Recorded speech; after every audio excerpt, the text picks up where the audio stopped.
attack. I'm used to it, but there's been attacks on my family, on my friends, just because I stood up for principle. I made exactly the same argument I would have made had Hillary Clinton been impeached on these grounds of obstruction of Congress and abuse of power. They're not constitutionally permissible grounds. And Mitt Romney, who I liked when he was the governor of Massachusetts, was just wrong constitutionally.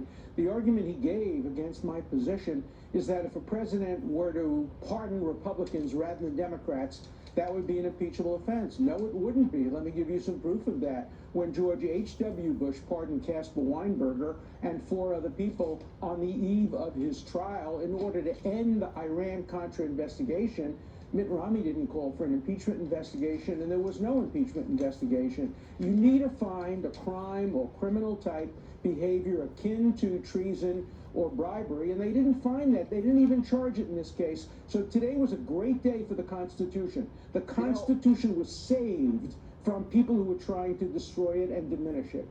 I've identified the Gratuities Act, the Hobbs Act, the bribery statutes, and I actually think, Professor, we're going to be honest here, you're not getting the billion unless you fire the prosecutor investigating my zero experience son that's being paid $1 million and will be paid more once he's gone. That, to me, fits exactly into those statutes that we have told this audience about.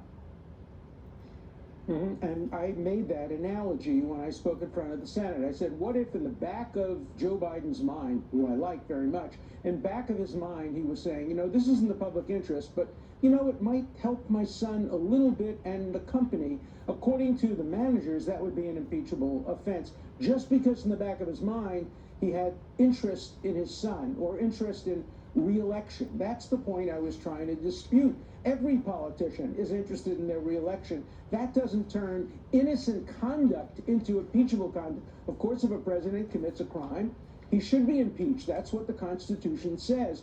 But if he commits completely innocent conduct, but he's motivated in part by re-election, you know what you call people like that?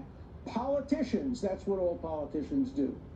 Thing of value, if you take this action, it fits the statute perfectly. We won't get into the argument. Professor, well done. Thank you for standing up for the rule of law, the Constitution, and the truth. Joining us now more, Fox News contributor, former congressman, prosecutor that never lost a single case in his life.